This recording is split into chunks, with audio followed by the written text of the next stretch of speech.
आज हम इस वीडियो में माता शबरी की कथा के बारे में बताएंगे। बात भगवान राम के जन्म से पहले की है, जब भील आदिवासी कबीले के मुखिया अज के घर बेटी पैदा हुई थी। उसका एक नाम श्रमना और दूसरा नाम शबरी रखा गया। शबरी की माँ इंदुमती उसे खूब प्यार करती थी। बचपन से ही शबरी पशु पक्षियों की भाषा समझकर उनसे बातें करती और जब शबरी की माँ उसे देखती तो कुछ समझ नहीं पाती थी। कुछ समय बाद एक पंडित ने शबरी के परिवार को बताया कि वो आगे चलकर सन्यासी बन सकती है। इस बात का पता चलते ही शबरी के पिता ने उसका रिश्ता तय कर दिया। जैसे ही शादी का दिन नजदीक आया, शबरी के घर वालों ने खूब सारी बकरियां और अन्य जानवर घर के पास लाकर बांध दिए। एक दिन शबरी की माँ जब उसके बाल बना रही थी तो उसने माँ से पूछा, इतने सारे जानवर हमारे घर क्यों लाए गए हैं? माँ ने जवाब दिया, बेटी तुम्हारा विवाह होने वाला है, इसलिए हम लोगों ने इनका इंतजाम बलि के लिए किया है। तुम्हारी शादी के दिन ही बलि प्रथा होगी और फिर इनसे स्वादिष्ट भोजन बनाकर सबको परोसा जाएगा। यह सब सुनकर शबरी दुखी हो गई। काफी देर तक शबरी ने उन जानवरों को आजाद करने के बारे में सोचा। सोचते सोचते शबरी के मन में हुआ कि अगर ये जानवर यहाँ नहीं होंगे तो इनकी बलि रुक सकती है।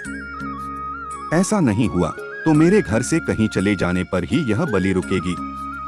जब मैं ही नहीं रहूंगी तब न विवाह होगा और न ही बलि प्रथा। इससे मासूम जानवर बच जाएंगे। इसी सोच के साथ जानवरों को रखी गई जगह पर शबरी पहुंची। उसने सोचा कि उन्हें खोल देती हूँ, लेकिन वो ऐसा नहीं कर पाई।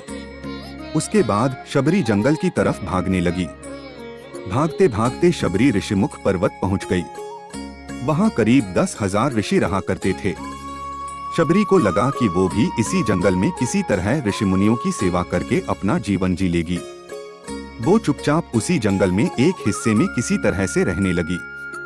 शबरी रोजाना ऋषि मुनियों की झोपड़ी के आगे झाड़ू लगाती और हवन के लिए लकड़ियां भी लाकर रख देती। ऋषि मुनियों को समझ नहीं आ रहा था कि जंगल में उनके काम अपने आप कैसे हो रहे हैं। एक दिन शबरी को किसी ऋषि ने देख लिया। उसे देखते ही उसका परिचय पूछा। जैसे ही शबरी ने बताया कि वो भील आदिवासी परिवार से संबंध रखती है तो उसे ऋषियों ने खूब डांट लगाई। शबरी को इस बात का बिल्कुल भी पता नहीं था कि उसकी जाति छोटी है और उसे ऋषियों द्वारा जाति की वजह अपमान सहन करना पड़ेगा। इतना सब होने के बाद भी शबरी हर ऋषि मुनि के दरवाजे पहुंचती और उनके आंगन में झाड़ू लगाकर उनसे गुरु दीक्षा देने के लिए कहती। हर कोई शबरी को उसकी जाति की वजह से अपने आश्रम से भगा देता था। ऐसा होते होते काफी समय बीत गया। उसके बाद शबरी मतंग ऋषि की कुटिया में पहुंची। वहां पहुंचकर मतंग ऋषि को शबरी ने बताया कि वो उनसे गुरु दीक्षा लेना चाहती है। उन्होंने खुशी खुशी उसे अपने गुरुकुल में रहने दिया और भगवान से जुड़ा ज्ञान देते रहे। शबरी ने भी अपने गुरु मतंग ऋषि की सेवा करने में कोई कसर नहीं छोड़ी। वो गुरुकुल के भी सारे काम करती थी। शबरी से खुश होकर मतंग ऋषि ने उसे बेटी मान लिया था। समय के साथ मतंग ऋषि का शरीर बूढ़ा हो गया। उन्होंने एक दिन शबरी को अपने पास बुलाया और कहा, बेटी मैं अपना देह त्यागना चाह रहा हूँ। बहुत साल हो गए इस शरीर में रहते रहते। शबरी ने दुखी मन से कहा, आपके ही सहारे मैं इस जंगल में रह पाई हूँ।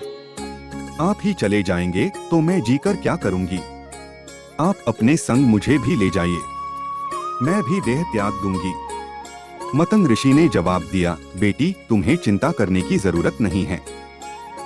राम तुम्हारी चिंता करेंगे और ध्यान भी रखेंगे। शबरी ने राम का नाम सुनने के बाद पूछा, वो कौन है और उन्हें मैं किस तरह से ढूंढूंगी? मंतग ऋषि ने बताया, राम कोई और नहीं भगवान है। वो तुम्हें सारे अच्छे कर्मों का फल देंगे। तुम्हें उन्हें ढूंढने की कोई जरूरत नहीं है। वो एक दिन खुद तुम्हें खोजते हुए इस कुटिया में आएंगे और तुम्हें उनके हाथों ही मोक्ष मिलेगा। तब तक तुम इसी आश्रम में रहो। इतना कहते ही मंतग ऋषि ने अपना शरीर त्याग दिया। शबरी के मन में मंतग ऋषि के जाने के बाद से एक ही बात थी कि भगवान राम स्वयं उससे मिलने आएंगे। वो रोज भगवान राम से मिलने के लिए बाग से अच्छे अच्छे फूल लाकर पूरा आश्रम सजाती और भगवान के लिए बेर तोड़कर लाती। भगवान के लिए बेर चुनते हुए शबरी उन्हें चख लेती थी ताकि भगवान वो सिर्फ मीठे बेर ही दे। रोजाना शबरी इसी तरह भगवान के दर्शन की आस में फूल और बेर इकट्ठा करती रहती थी। इसी तरह इंतजार में कई साल बीत गए। शबरी का शरीर एकदम वृद्ध हो गया। एक दिन आश्रम के पास के ही तालाब में शबरी पानी लेने के लिए गई। तभी पास के ही एक ऋषि ने उसे अछूत कहते हुए वहां से भागने के लिए कहा और एक पत्थर मार दिया। वो पत्थर जब शबरी को लगा तो उसे चोट लगी और खून बहने लगा। बहते हुए खून की एक बूंद उसी तालाब के पानी में गिर गई। तभी पूरा तालाब का पानी खून में बदल गया। ये सब होता देखकर ऋषि ने शबरी को ही डांटा और कहा कि पापीन, तुम्हारी वजह से पूरा पानी खराब हो गया। रोज ऋषि उस पानी को साफ करने के लिए अपनी कई तरह की विद्याओं का इस्तेमाल करते। कई सारे जतन करने के बाद भी कुछ नहीं हुआ। फिर उन्होंने गंगा जैसी कई पवित्र नदियों का जल भी उस तालाब में डाला। फिर भी तालाब का पानी साफ नहीं हो पाया और वो खून जैसा ही रहा। कई सालों तक तालाब के पानी को साफ करने की कोशिश के बाद भी कुछ काम नहीं आया तो ऋषि ने थककर सब कुछ छोड़ दिया। इस घटना के कई सालों के बाद भगवान राम अपनी पत्नी सीता के हरण के बाद उन्हें ढूंढते हुए उसी तालाब के पास पहुंचे। ऋषिमुनियों ने उन्हें पहचान लिया। भगवान को वहां देखकर ऋषियों ने तालाब का पानी साफ करने के लिए भगवान को अपने पैर उसमें डालने के लिए कहा, लेकिन पानी जैसे का तैसा ही था। ऋषिमुनियों ने भगवान से भी कई अन्य जतन करवाए, लेकिन वो पानी जस का तस खून जैसा ही रहा। तब भगवान ने ऋषियों से पानी के रक्त में बदलने की कहानी पूछी। तब ऋषि ने शबरी को पत्थर मारने वाली सारी बात बता दी। उसके बाद कहा कि वो महिला ही अपवित्र है, छोटी जात की है, इसलिए ये सब हुआ है। उसी वक्त भगवान राम ने कहा, ये सब आप लोगों के खराब वचनों से हुआ है। शबरी को इस तरह के शब्द बोलकर आप लोगों ने उसे नहीं बल्कि मेरे दिल को घायल किया है। इसी घायल दिल के रक्त का प्रतीक यह तालाब का लाल पानी है। आगे भगवान राम बोले, कहाँ है वो माई? मैं उनसे मिलना चाहता हूँ। तब तक शबरी उसी तालाब के पास पहुँच जाती है। इस दौरान शबरी के पैर को ठोकर लगती है और उस तालाब में गिर जाती है। तभी सारा पानी साफ हो जाता है। भगवान सबसे कहते हैं कि देखिए, आप लोगों ने क्या कुछ नहीं किया, लेकिन पानी साफ नहीं हो पाया। अभी सिर्फ इनके पैर की थोड़ी सी धूल ने ही तालाब का पानी साफ कर दिया। भगवान राम को शबरी पहचान चुकी थी। उन्हें प्रणाम करके शबरी ने कहा, भगवान आप मेरे साथ कुटिया में चलिए। भगवान भी खुशी खुशी शबरी के साथ चल पड़े। फूलों से शबरी ने भगवान राम का स्वागत किया।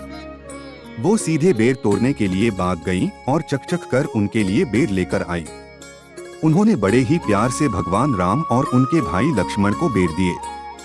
भगवान राम ने भी उतने ही प्यार से उन बेर को खाना शुरू किया। तभी बेर देखकर मुंह बनाते हुए लक्ष्मण ने कहा, भैया ये बेर जूठे हैं, इन्हें आप कैसे खा सकते हैं? भगवान ने जवाब दिया, लक्ष्मण ये जूठे नहीं बल्कि बहुत मीठे हैं। शबरी माई हम सबके लिए ये बहुत प्यार से तोड़कर लाई हैं। इतना कहकर भगवान राम प्यार से उन बेर को खाने लगे। भगवान ने जाते हुए शबरी माई से कहा, आप मुझसे जो चाहे वो मांग सकती हैं। शबरी ने उन्हें कहा, मतंग ऋषि के कहने पर मैं आज तक सिर्फ आपके दर्शन करने के लिए जी रही थी। अब आप मुझे मोक्ष प्रदान कीजिए। मैं अपना शरीर आपके सामने ही त्यागूंगी। उसी वक्त शबरी ने अपना शरीर त्याग दिया। भगवान राम ने अपने हाथों से उनका अंतिम संस्कार किया और सीता माँ की खोज में आगे बढ़ गए। इस तरह से ऋषि मतंग की बात सच साबित हुई और शबरी को भगवान राम के दर्शन भी हुए। तभी से भगवान राम को शबरी के राम भी कहा जाने लगा। सच्ची श्रद्धा हो तो भगवान के दर्शन जरूर होते हैं।